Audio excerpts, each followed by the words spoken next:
안녕하세요. 이번 시간에는 웹 디자인 기능사에서 요구하는 기술적 준수사항에 대해서 살펴보겠습니다. 웹 디자인 기능사 공개 문제에서 마항의 기술적 준수사항을 보도록 하겠습니다. 첫 번째는 HTML5 웹 표준을 준수하며 구현하라 라고 되어 있고, 이거는 HTML 유효성 검사에서 에러가 없도록 코딩을 해야 된다라고 나와 있습니다.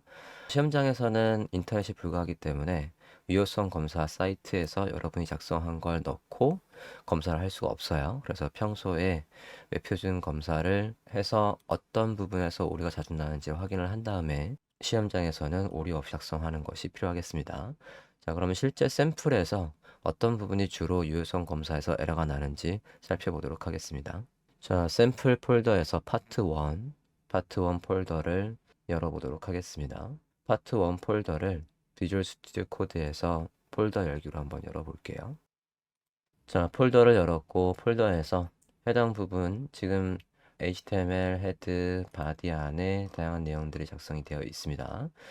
이게 완성본이라고 생각을 하고 여기에서 검색어에서 v3 validator라고 입력해 보겠습니다. 검색어에서 w3 validator라고 검색했고 첫 번째 검색 결과 들어가 볼게요. 첫 번째 검색 결과에서 원래 이 표준 검사 방법은 크게 세 가지 방법이 있어요. 주소를 넣고 하는 방법, 파일을 직접 업로드해서 하는 방법, 마지막으로 입력한 내용을 직접 타이핑해서 디렉트 인풋 직접 넣어서 하는 방법이 있습니다. 우리가 작성한 건 지금 주소가 없어요. 이 주소는 그냥 가상의 주소지 여기에 넣고 검사할 수 있는 주소는 아닙니다. 그래서 작성한 코드를 전체를 복사해서 여기 디렉트 인풋에 넣고 한번 확인을 해보도록 하겠습니다. 컨트롤 A 해서 모두 복사했습니다. 컨트롤 A 해서 모두 선택하고 컨트롤 C 복사. 사이트에서 붙여넣기 해볼게요.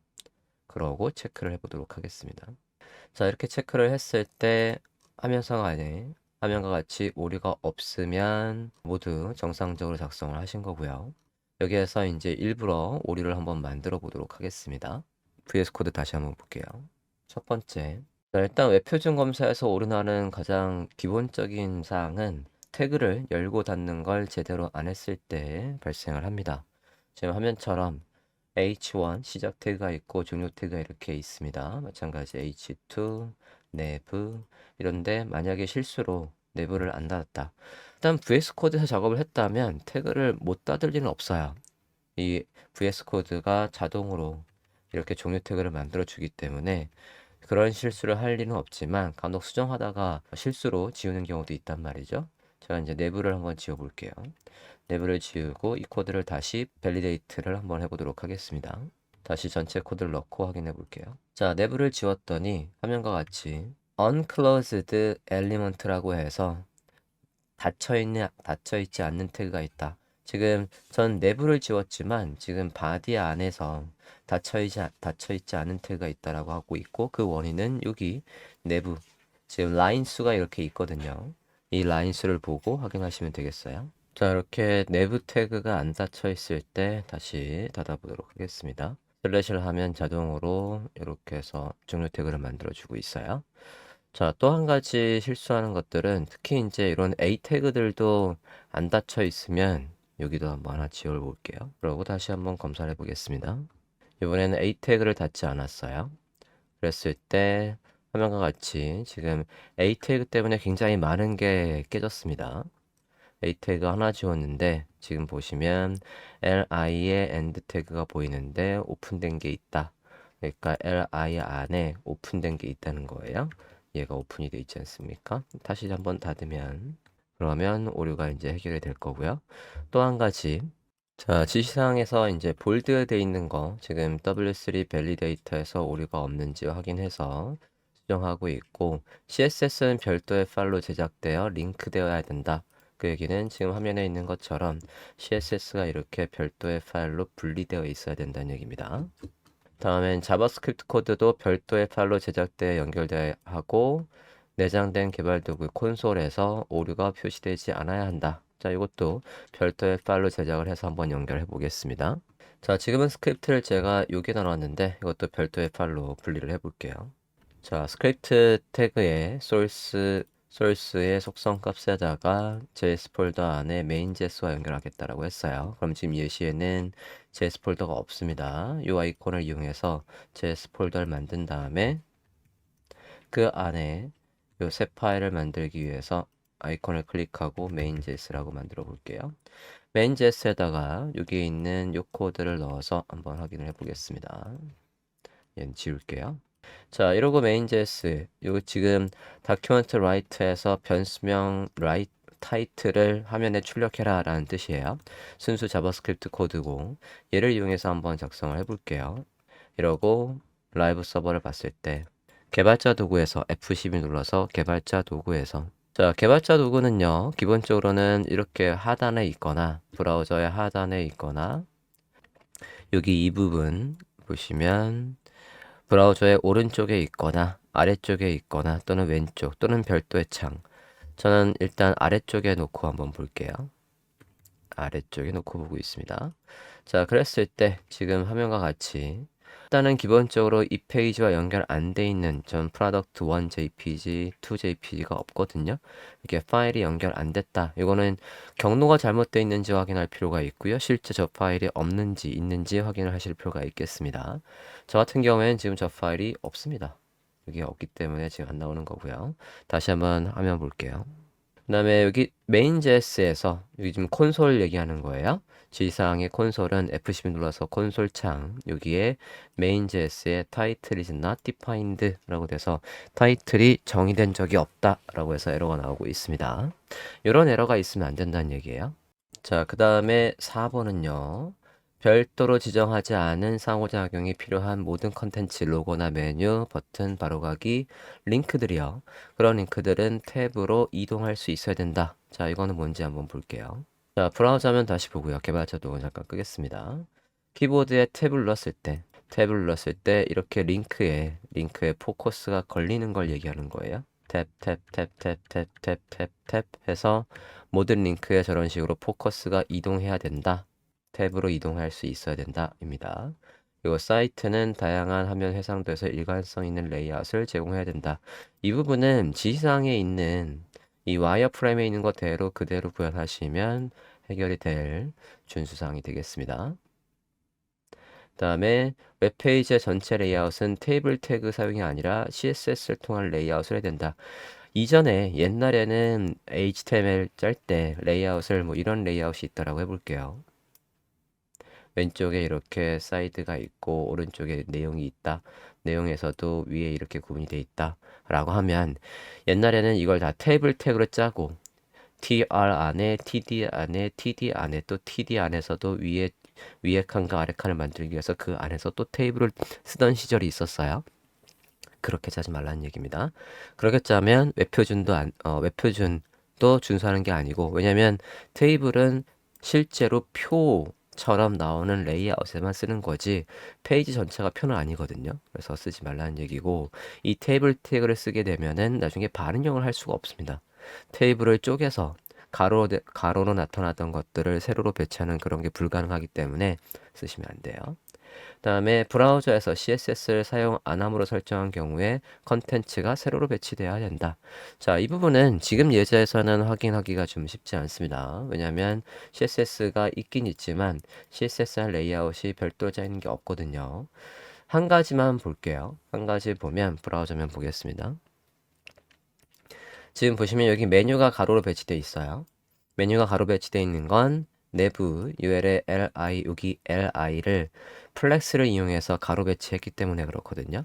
자, 이거를 CSS를 지워봤을 때 지금 지시사항에서는 사용 안 함으로 했을 때 설정한 경우에 컨텐츠가 세로로 배치된다라고 했어요.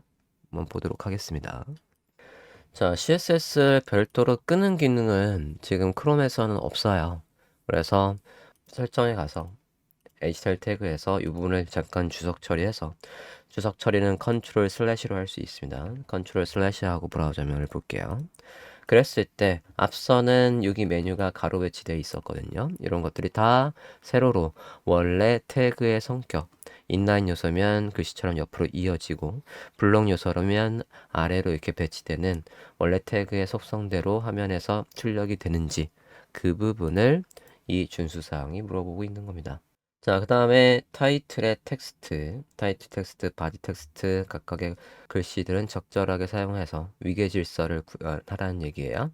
이 위계질서란 얘기는 자, 위계질서가 없게 돼 있으면 함과 같이 지금 어떤 게 제목이고 어떤 게 그에 대한 부연 설명, 여기 등록글이 날짜이고 그런 것들이 하나도 구분이 안 돼 있으면 안 된다는 얘기입니다. 그래서 이것들을 위계를 잡을 때 가장 쉬운 접근은 사이즈를 다르게 하거나 또는 색깔을 다르게 하거나 또는 위치를 다르게 하거나 또는 대비를 키우면서 이런 식으로 위계를 잡으실 수 있겠습니다. 그 다음 9번 항목에서 모든 이미지는 이미지에 대한 대체 텍스트 표현할 수 있는 alt 속성이 있어야 된다라고 하고 있어요. 자, 그럼 예제에서 지금 alt 속성이 다 있는지 한번 볼게요. 자, 우리 지금 샘플 파일에서는 여기에 지금 이미지 소스에서 이렇게 내용들이 있습니다. 여기에도 있고요. 자, 보시면 alt 속성 안에 값들이 다 있어요. 다 있고 마지막에 지금 프로토타이핑 할 때 예외라고 되어 있는 부분이 있습니다. 자, 일단 여러분 시험 보실 때는 이 alt 안에 모든 내용은 이 이미지가 가지고 있는 성격에 맞춰서 다 주시는 게 맞아요. 그리고 지금 여기 프로토타이핑 같은 경우에도 볼게요. 시험 보실 때는 여기 이렇게 alt에 비워놓지 마십시오. 기능사 시험 보실 때는 여기에 alt를 비우시면 안 돼요. 안에 값을 모두 다 적어주는 게 좋습니다. 자, 지금 여기 alt 속성은 있지만 alt 안에 내용이 없거든요. 지금 코드 다시 한번 밸리데이터 돌려볼게요. 밸리데이터 넣고 다시 한번 체크를 해보고 있습니다. 그러면 no error 또는 warning 경고도 없대요. alt 안에 지금 보시면 여기가 비어 있는데 불구하고 웹표준 검사에서는 오류가 아니랍니다. 자, 이거 간혹 오해하시는 분들이 있어요. 이게 alt 속성이 있어야 된다는 얘기지 alt 안에 모든 그림에 내용이 있어야 된다는 얘기는 아니에요. 시험 보실 때는 무조건 다 넣어 주십시오. 하지만 실무에서는 이 그림 좀 잠깐 볼게요. 브라우저 화면 보겠습니다. 자, 브라우저 화면을 보시면 얘거든요. 얘는 프로토타입이라는 글씨가 있어요. 그림에. 근데 얘는 그림이 없습니다. 그러면 이 alt 안에 속성을 넣으라는 얘기는 이 페이지를 시각으로 보는 게 아니라 청각으로 듣는 분들한테 이 정보가, 이 이미지가 어떤 내용을 품고 있다라는 걸 설명하기 위해서 그렇거든요. 그래서 스크린 리더라는 프로그램들이 여기 안에 있는 내용들을 읽어줘요. 읽어주다가 알타는 속성이 있으면 그걸 읽어줍니다. 그러면 여기에는 저런 걸 설명하는 그림이 있구나 라는 걸 알 수 있는데 없으면 그 그림이 도대체 무슨 걸 의미하는지 알 수가 없다. 그러니까 alt 속성이 있어야 되고 그 안에 내용은 모두 있어야 된다라는 건데요. 지금처럼 그냥 장식으로 되어 있는 이미지 같은 경우에는 alt 안에 내용을 적을 필요가 없습니다.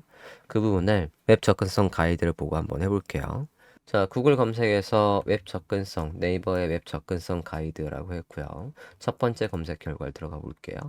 여기에서 이 부분입니다. 대체 텍스트를 제공해야 된다. 그래서 눈으로 화면을 볼 수 없는 경우에 스크린 리더를 통해서 정보를 귀로 들을 수 있게끔 해야 된다. 라고 하고 있어요. 들어가 볼게요. 자세히 보기를 들어가서 보시면 얘 같은 경우에 이렇게 이미지가 있으니까 이미지에 텍스트가 있단 말이에요. 그러면 이미지가 어떤 이미지인지 alt에다가 alt가 alternatives의 약자입니다. 대체, 대신이라는 뜻이란 말이죠. 그림 대신에 정보를 이렇게 보여줘야 된다. 하지만 얘 같은 경우에는 안에 내용이 없지 않습니까? 그런 경우에는 안 넣어도 된다. alt 속성은 있어야 되지만 alt 안에 내용이 없어도 됩니다. 그리고 이미지가 어떤 얘기를 하는지 예를 들어서 여기 soul이라고 써 있는데 그냥 soul이라고 쓰시는 것보다는 얘가 누가 왜 미안한지 그런 것도 써주시면 좋은 거예요. 그 외에 QR코드나 또는 이런 거 위아래 화살표 같은 것도 이미지로 했을 때는 얘가 도대체 뭘 의미하는 건지 정확하게 쓰실 필요가 있고요. 또 더보기 같은 경우에도 얘를 클릭했을 때 어떤 걸 더 보는 건지 뉴스를 더 보는 건지 연예를 더 보는 건지 그런 것들이 조금 구분될 필요가 있어요. 얘가 지금 네이버 뉴스니까 사실은 요거는 뭘 더 보는 거예요? 네이버 뉴스를 더 보는 거다 라고 해서 더 봤으면 좋겠습니다. 그 다음에 마찬가지요. 이렇게 이미지에 대한 설명들이 모두 정확하게 있는 게 좋겠고 이런 캡처 있지 않습니까? 캡처에서도 여기에 글씨만 있으면 당연히 여기에 암호를 넣을 수가 없지 않습니까? 그럴 때는 음성으로 듣기 이런 것들을 표현해 주실 필요가 있겠습니다. 자, 마지막으로 10번 항목은 여러분이 제작한 웹사이트가 어떤 브라우저를 보더라도 우리가 지금 구현한 거와 똑같이 나오게 하는 요거 크로스 브라우징이 구현되어 있어야 된다는 얘기예요.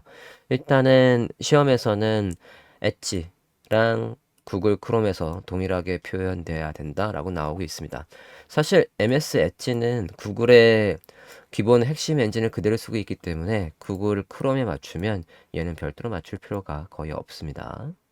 자, 이상으로 웹 디자인 기능사에서 준수해야 될 기술적 준수사항 설명드렸습니다.